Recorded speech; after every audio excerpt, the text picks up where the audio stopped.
আসসালামু আলাইকুম প্রিয় শিক্ষার্থীরা, সবাইকে স্বাগতম জানিয়ে শুরু করছি আজকের অনলাইন ক্লাস। আশা করি সবাই বাসায় আছো, ভালো আছো। আমি এম এ হোসাইন, প্রভাষক সমাজকর্ম, কুমিল্লা কালেক্টরেট স্কুল ও কলেজ, কুমিল্লা।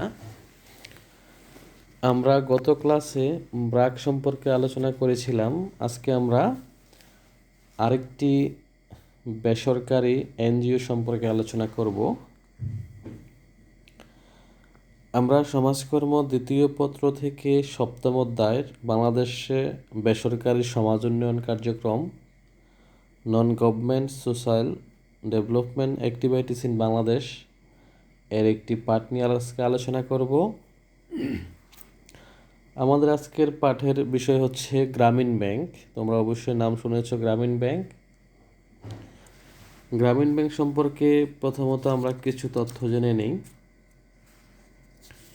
গ্রামীণ ব্যাংক প্রতিষ্ঠিত হয়েছিল 1976 সালের ডিসেম্বর মাসে চট্টগ্রাম বিশ্ববিদ্যালয়ের নিকটবর্তী জোবরা গ্রাম থেকে গ্রামীণ ব্যাংকের যাত্রা শুরু।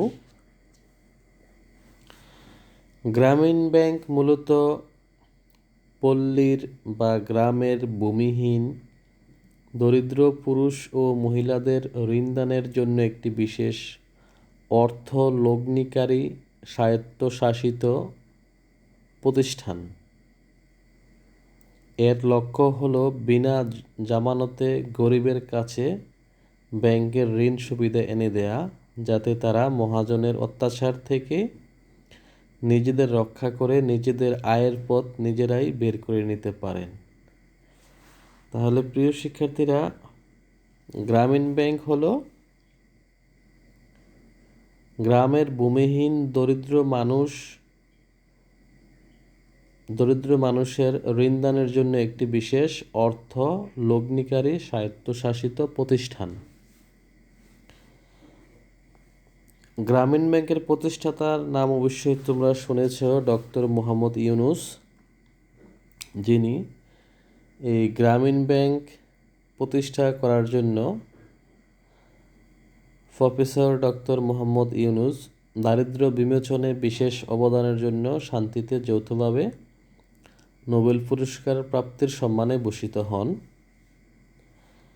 তোমাদের আরেকটি বিষয় জানা উচিত যে গ্রামীণ ব্যাংকের যেই মালিকানা, বর্তমানে এই প্রতিষ্ঠানটির 95% মালিকানা হচ্ছে ভূমিহীন গ্রাহকদের, আর মাত্র 5% সরকারের মালিকানা। এখন আমরা দেখব গ্রামীণ ব্যাংকের উদ্দেশ্যগুলো, আমরা একটু দেখে নিই।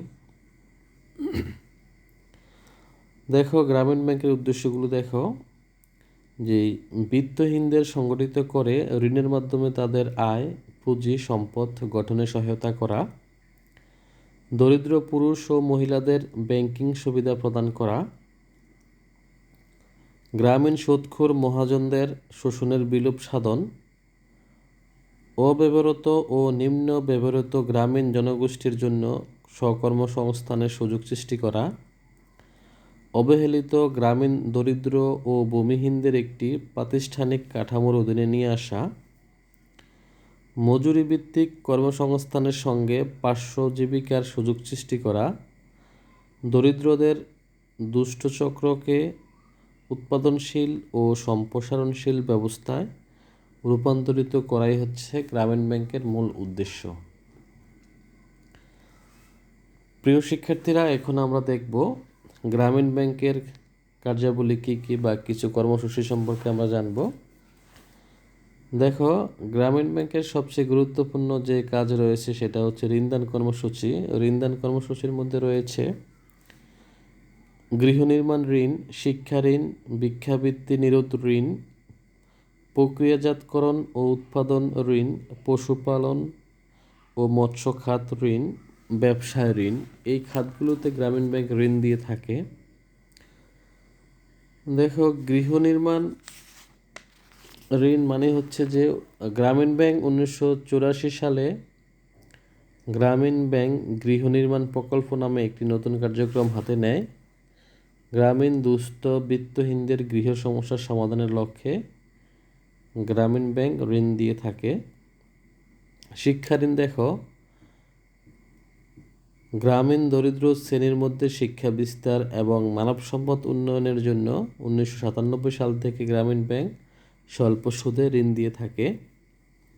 ভিক্ষাবৃত্তি নিরোধ ঋণ দেখো, সংগ্রামী সদস্য কর্মসূচির আওতায় গ্রামীণ ব্যাংক 2002 সাল থেকে সমাজের দরিদ্র ভিক্ষুকদের জামানতবিহীন সুদমুক্ত ঋণ প্রদান কার্যক্রম পরিচালনা করে আসছে।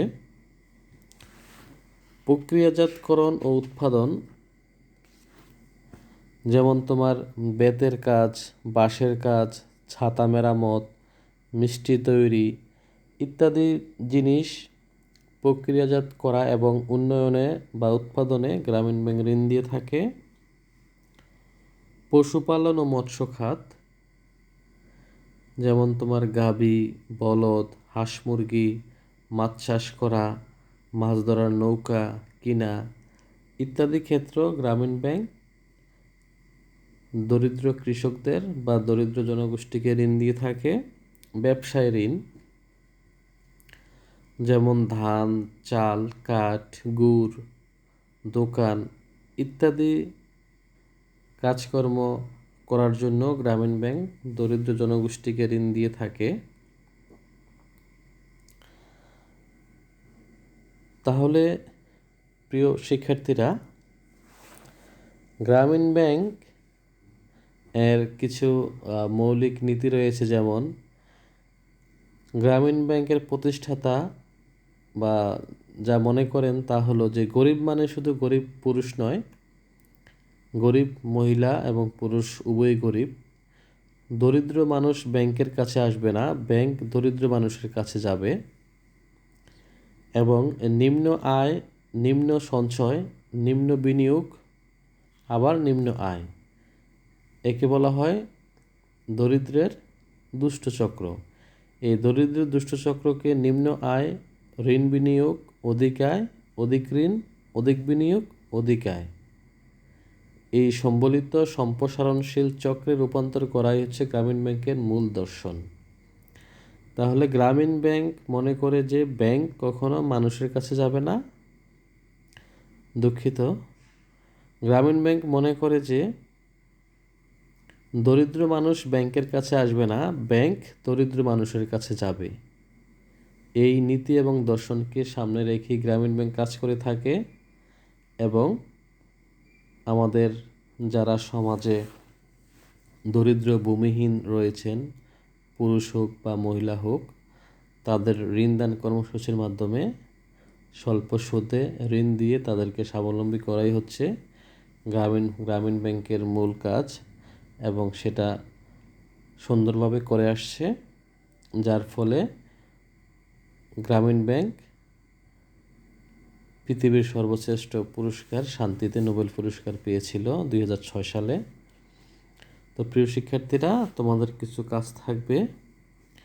তোমরা গ্রামীণ ব্যাংক সম্পর্কে বিস্তারিত পরে খাতায় নোট করবে, যেমন গ্রামীণ ব্যাংক কী, গ্রামীণ ব্যাংকের মালিকানা কার, কত %, গ্রামীণ ব্যাংকের মূল নীতি কী, গ্রামীণ ব্যাংক কোন কোন বিষয় নিয়ে কাজ করে থাকে, গ্রামীণ ব্যাংকের উদ্দেশ্য কী, গ্রামীণ ব্যাংক কখন প্রতিষ্ঠা লাভ করে, গ্রামীণ ব্যাংক কে প্রতিষ্ঠা করে, গ্রামীণ ব্যাংক কোথায় থেকে কাজ শুরু করে, এই বিষয়গুলো তোমরা সুন্দর করে খাতায় নোট করে রাখবে। তাহলে তোমাদের পরীক্ষার জন্য অবশ্যই কাজে লাগবে। আশা করি তোমরা বুঝতে পেরেছো। তারপরেও যদি কারো কোনো বুঝতে সমস্যা হয় অবশ্যই আমাকে জানাবে। সবাই এই অনলাইন ক্লাসে অংশগ্রহণ করার জন্য অসংখ্য ধন্যবাদ।